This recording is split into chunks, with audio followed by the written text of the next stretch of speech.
Good morning, ladies and gentlemen.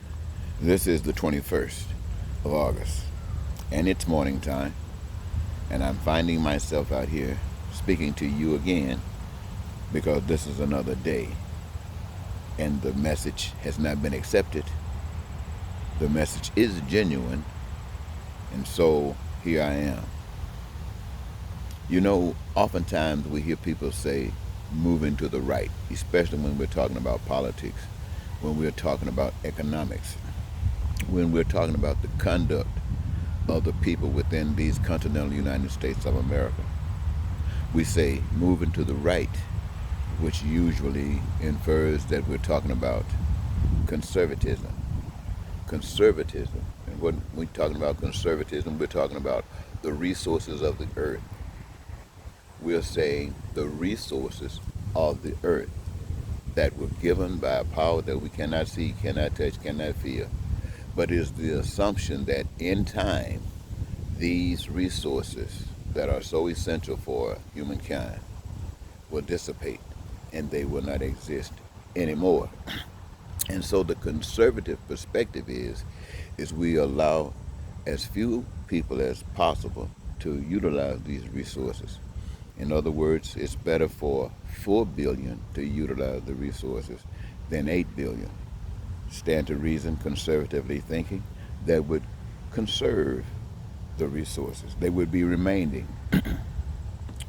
And so, if you move to the far right, as far right as you can possibly get, ladies and gentlemen, you would end up with one person and all the resources of the earth remaining for no usage. Now, they say moving too far to the left. Well, if we move all the way to the right, let's move all the way to the left.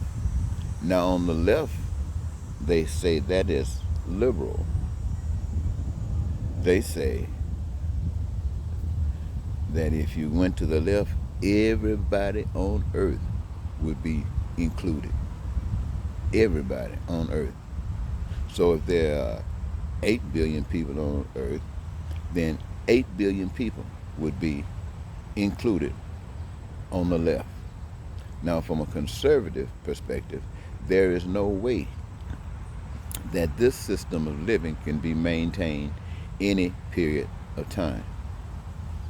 Nevertheless, since the beginning of time, up until the present time, time has existed and people have existed.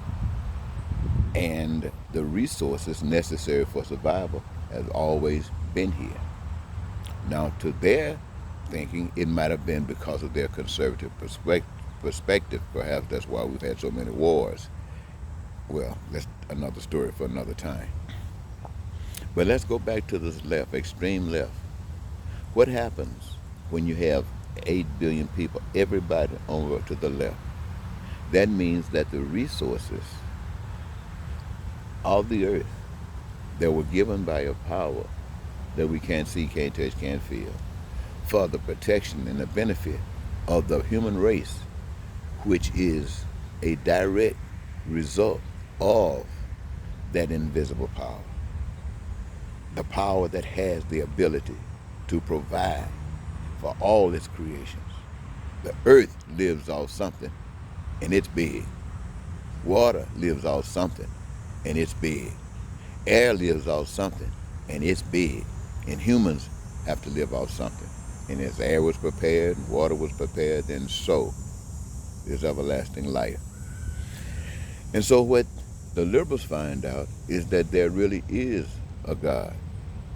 Because out of all of these people, there's a mechanism put in place that no one is ever hungry, that no one is ever without shelter, that no one is ever without the ability to be educated or to use education or to have access to health care. And the evidence of it and the maintenance of it and the abundance of it is because each person who benefits from it also got something to offer to it in the form of a career of their own choosing. that gives them their greatest joy.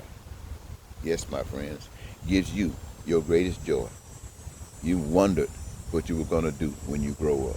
You've grown up. You're probably doing something that you are doing for money, not because you love it. But let's just hope that maybe some of you are. And, and usually, those of you who are considered great are doing what you came here to do. And so, this is how the abundance is maintained. And so you got the liberal over here with all of the people on it, over on the side with it, living as though they're in heaven. And over on the right-hand side, you got one person and all the resources just sitting on the earth. But then they might want to compromise and say, let's come to the middle.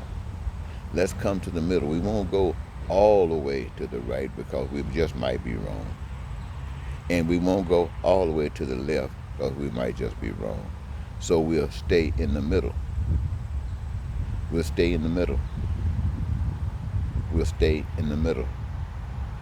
Now you got half of the Republicans and conservatives and half of, perhaps, the Democrats and liberals in the middle. And I suppose they are making it. I suppose they are satisfied. But I'm equally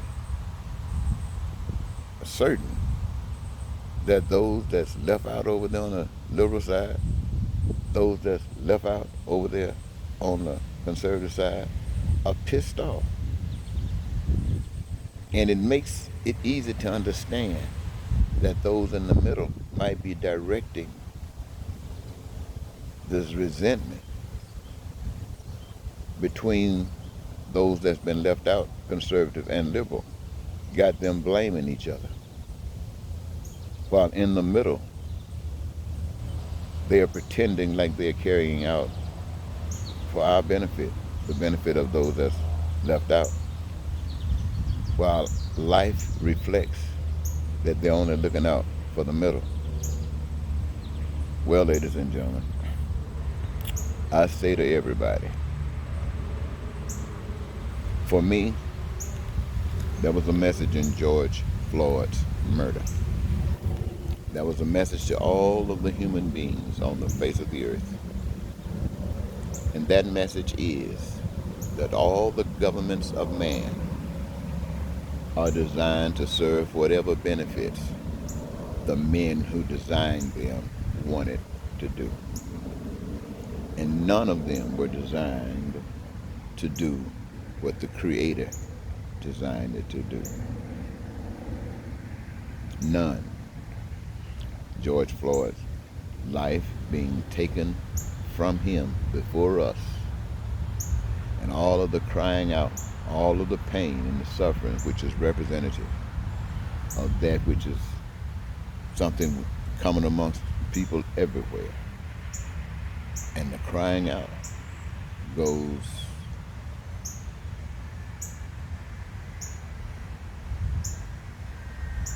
and goes and goes. No one cares. And even those who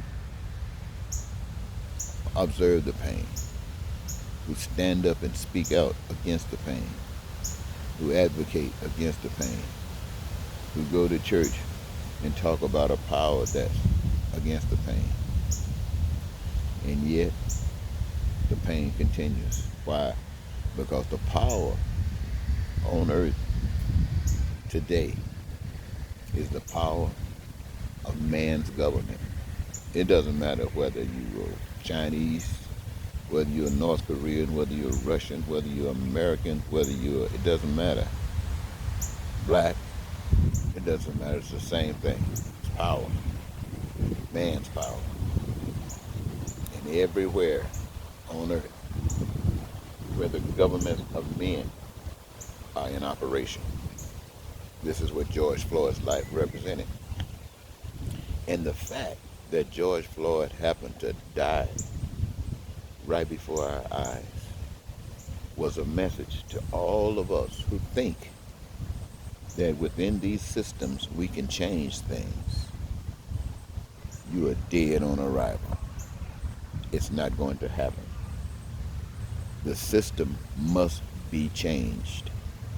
And the system, in order to be changed, must be the will of the people. Or there are a few people who will always be against it, but when the people stand and say and speak with one voice, that house is no longer divided.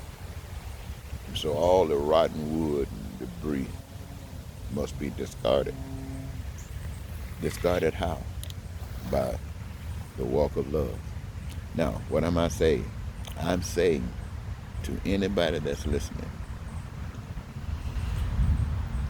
the power that made me, the power that created me, has shown to me through the death of George Floyd that that is a representative of the world's order.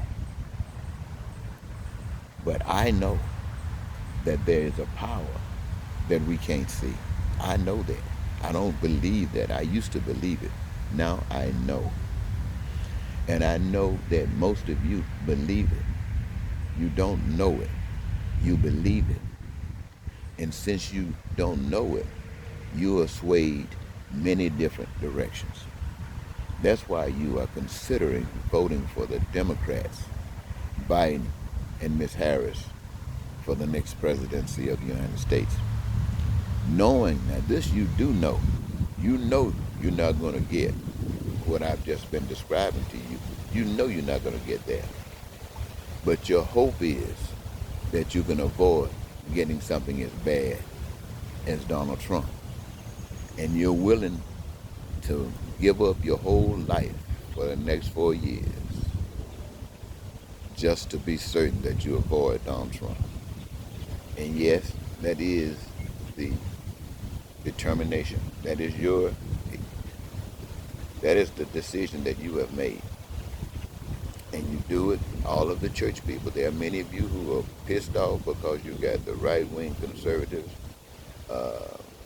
fundamentalist Christians, and you got the evangelical Christians all over there on the side with Donald Trump. As evil as you see Donald Trump is. But at the same time, the rest of you are over here on the side with Joe Biden and Ms. Harris. That's where you put your God, on Joe Biden and Ms. Harris. No one is putting their, in these two groups are putting their will, putting their choice with the invisible God. The one that they don't know. The one that they read about, hear talked about, but haven't seen, and they just can't give. And yet, ladies and gentlemen, that's why I'm here. I'm here because I know. To remind you now, I can't persuade you. It'll take people like Trump to persuade you. It'll take an operation in the system for every last one of you to go out there and give your vote. Even the Republicans and everybody joining in with the Democrats. And you go to these polls and whatever operation, whatever, however you carry this system forward, you end up losing, and Donald Trump wins again. And you know if Donald Trump wins again, you can forget it. This joker will be coming at you from left to right. Revenge, revenge, revenge. And you would be upset. You can't understand why that happened. And that reason it happened is because, again, you, the Democrats, and you, the Republicans and conservatives, rejected God. You rejected the truth. You rejected what every last one of you hope that God would be about. And that is that God would care about you.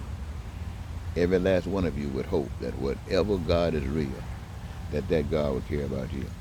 So that means every last one of you have a desire and an aspiration and a dream of a God that cares about you. And there is a God that cares about you. The problem for you is that same God cares about everyone else. And you don't understand what it means to care about everyone else. But another term with Donald Trump, another 4 years with Donald Trump, you will know what it means to care for one another. And you'll be begging for the opportunity to engage yourself in the process of caring for one another. Because you would have gotten a spanking that lifted up to a whooping. If you put Donald Trump back in office, you're going to get a whooping. And if you put the Democrats back in office, you're going to get a spanking.